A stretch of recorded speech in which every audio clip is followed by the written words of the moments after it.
Yo, what's good, everyone? This is Nathan Cross checking in. Finally, I'm back, and I've actually been waiting to do this one for quite a while. Here it is. Now, this video is actually addressing yet another question that I've gotten in that consultation many weeks ago, and this is sort of the debate between diet and exercise. Which one should you focus on? Maybe, 30% diet, and then really make sure you go hard in the gym and exercise, depending on how hard you're going. Or, maybe I should really focus a lot on dieting and, be marginal with my exercise and my effort in that.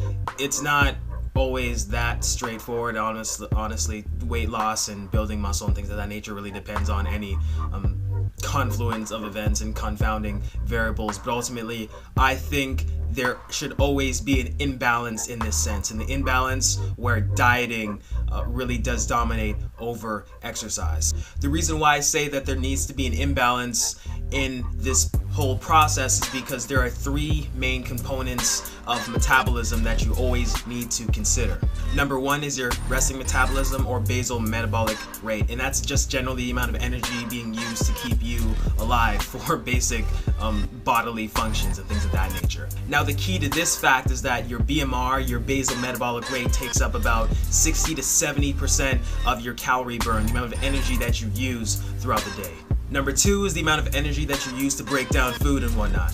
As for a scientific term, food thermogenesis is basically telling you how much calories your body needs to use to digest food during the day. And ultimately, this takes up about 10% of the energy that you use, 10% of the calories that you burn throughout the day. The last component, but definitely not least, is physical activity, the amount of energy that we use or the amount of calories that we burn when we are exercising. And your activity level account for about 20% of the calories that you burn throughout the day. So going from 1 through 3, your basal metabolic rate, or your BMR, takes up about 60 to 70%. Your rate of digestion, the amount of calories you need to burn to process food, that's taking up about 10%. And then the amount of calories burned throughout physical activity, that's only taking up about 20% or so. So ultimately, you can see the imbalance. We don't have very much control as humans over our BMR. Now, it may vary from human to human to human, as I said before, by any number of confounding variables, but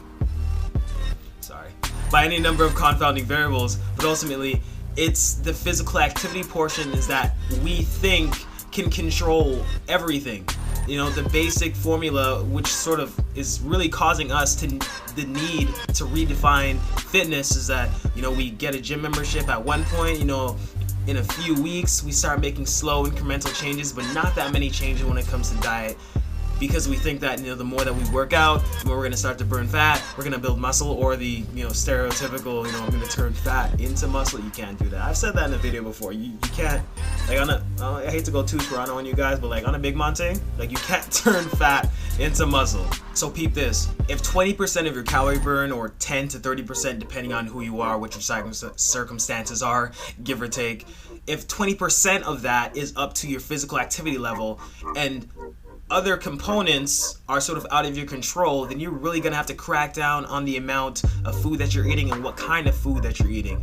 And I sort of put a bunch of attention to that is because there's people out there who have come to me and talked to me about weight loss and things of that nature, with the idea that I don't even eat that much, and when I do, it's good food. Well, how good is it really for you? I mean, unless you can concretely tell me what exactly is in the food, which isn't always the case for you, then you can't tell me that it's good for you. How good is it for you? Whether you're buying it in the store, maybe your parents made it for you, maybe somebody made it for you.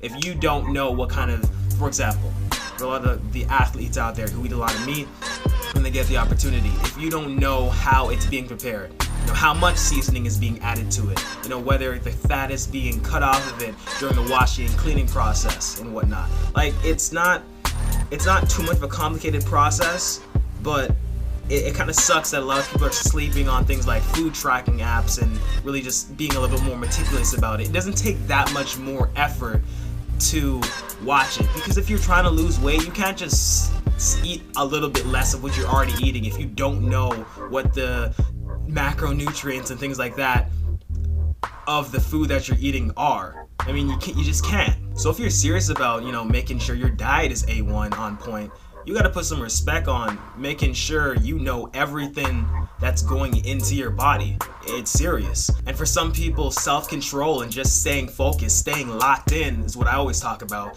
is the hardest part. You know, we put in work in the gym, in the sessions, CrossFit, on the track. We put in work. It's hard work. Whether this is an hour to 30 minutes, we're going hard. We can't say that we're not going to get progress at the end of the day from doing the things that we're doing. What we get done in an hour is what most people don't get done in a week. It's unfortunate to say that, but it's the truth.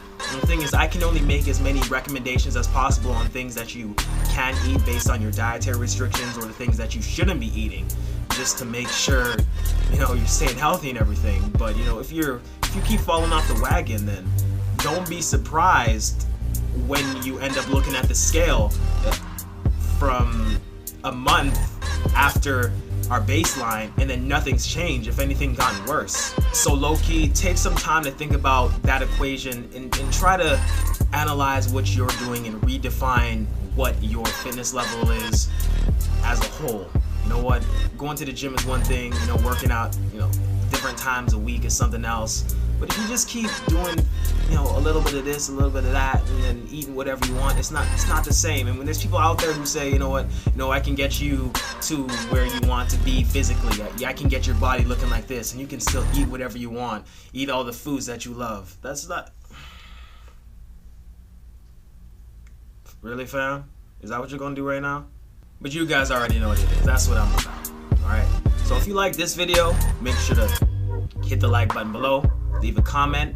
Let me know if there's anything that you may want to see in the future, or just leave it in the discussion board over by my channel. And I'm going to see you guys next time. Oh yeah, shout out to Z for keeping me accountable for putting this video out, because I was kind of lacking, but here it is. All right, so it's Nathan Cross. Check it out.